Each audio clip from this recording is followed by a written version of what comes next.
1700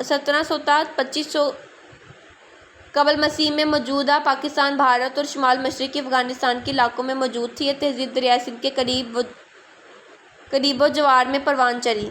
یہ اپنے دور کی اعلیٰ پائے کی تہذیب تھی۔ یہاں پختہ گلیوں اور گھروں پر مشتمل شہر آباد تھے جو باقاعدہ منصوبہ بندی کے بعد منظم انداز میں تعمیر کیے گئے تھے۔ ان کے ہاں نکاسی آب کا مناسب انتظام تھا۔ شہروں میں وسیع و عریض عمارتیں، سرکاری دفاتر اور حمام تھے۔ یہاں زیادہ تر لوگ کھیتی باڑی، تجارت اور دستکاری کے پیشوں سے منسلک تھے۔ وادی سندھ کے لوگ درختوں اور بتوں کی پوجا کرتے تھے۔ مجسمہ سازی اور مٹی کے برتن بنانے میں انہیں مہارت حاصل تھی۔ ان کے ہاں وزن اور پیمائش کا باقاعدہ نظام موجود تھا۔ وہ لکھنا پڑھنا جانتے تھے۔ ان کے شہروں سے ملنے والی مہروں پر مختلف جانوروں کی تصاویر کھدی ہوئی ہیں۔ ان شہروں سے دریافت ہونے والے زیورات اور اوزار پتھروں سے اور دھاتوں سے بنے ہوئے ہیں۔ 1921 میں کھدائی کے دوران وادی سندھ کی تہذیب کا ایک اہم شہر ہرپا دریافت ہوا۔ یہ شہر پنجاب کے شہر ساہیوال کے نواح میں دریافت ہوا۔ اسی طرح اس تہذیب کا ایک اور شہر موئنجو دڑو 1922 میں صوبہ سندھ میں نواب شاہ کے نواح میں دریافت ہوا۔ یہ وادی سندھ میں سب سے زیادہ ترقی یافتہ اور منظم شہر تھے۔ ان شہروں کی باقیات کی مدد سے وادی سندھ کی تہذیب کو سمجھنے میں مدد ملی۔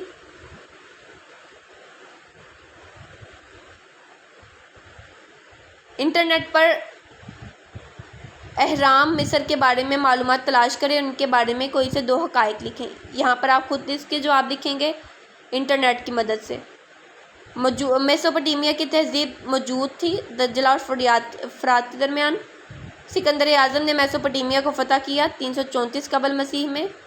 مصر کی تہذیب پھلی پھولی نیل کے کنارے۔ وادی سندھ کی تہذیب پروان چڑھی سندھ کے کنارے۔ وادی سندھ کے مقامات سے ملنے والی مہروں پر تصاویر کھدی ہیں جانوروں کی۔ حقائق کو ان کی تہذیبوں کے ساتھ ملائیں۔ فرعون، مصر کی تہذیب، موئنجو دڑو اور ہرپا وادی سندھ کی تہذیب، سمیری اکادی، اشوریا اور بابل، میسوپوٹیمیا کی تہذیب، دریائے سندھ، وادی سندھ کی تہذیب، بادبانی کشتی کی ایجاد، میسوپوٹیمیا کی تہذیب، ممی، مصر کی تہذیب۔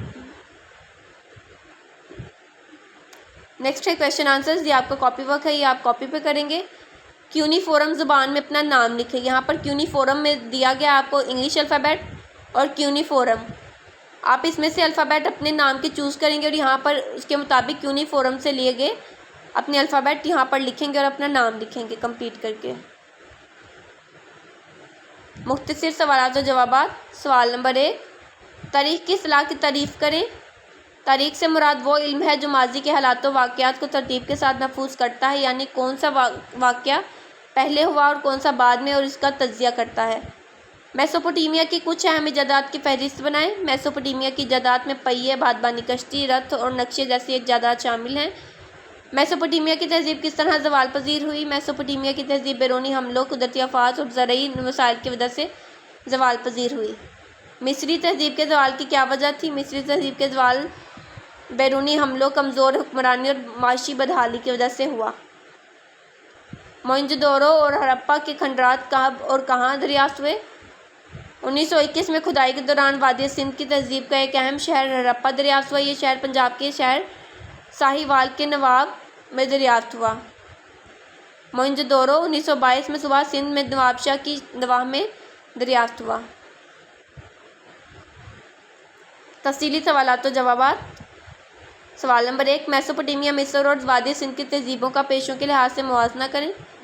میسوپوٹیمیا یہاں کے لوگ کاشتکاری، تجارت اور دستکاری کے پیشوں سے وابستہ تھے۔ مصر یہاں کے لوگ کسان، سوداگر اور مزدور تھے۔ وادی سندھ یہاں کے لوگ زیادہ تر کھیتی باڑی، تجارت اور دستکاری کے پیشوں سے منسلک تھے۔ سوال نمبر 2، قدیم انسانی بستیوں میں پانی کی موجودگی اور اس کی اہمیت پر تبادلہ خیال کریں اور اپنے الفاظ میں تحریر کریں۔ قدیم انسانی بستیوں میں پانی کی موجودگی بہت اہم سمجھی جاتی تھی کیونکہ پانی زندگی کی بنیادی ضرورت ہے۔ انسانوں نے ہمیشہ اپنی بستیاں دریاؤں، جھیلوں یا چشموں کے قریب بسائیں تاکہ پینے کا پانی زراعت اور مویشی پالنے کے لیے آسانی سے مل سکے۔ پانی کی بدولت کھیتوں کو سیراب کیا جا سکے، اناج اگتا اور خوراک کی کمی نہ ہوتی۔ اسی وجہ سے بڑی تہذیبیں جیسے میسوپوٹیمیا، دریائے دجلہ و فرات مصر دریائے کنارے اور وادی سندھ دریائے سندھ کے کنارے آباد ہوئیں۔ پانی کے بغیر بستیوں کا وجود مشکل تھا، اس لیے پانی ہی ترقی اور تہذیب کی بقا کی ضمانت تھی۔ اوکے اسٹوڈنٹس، اللہ حافظ۔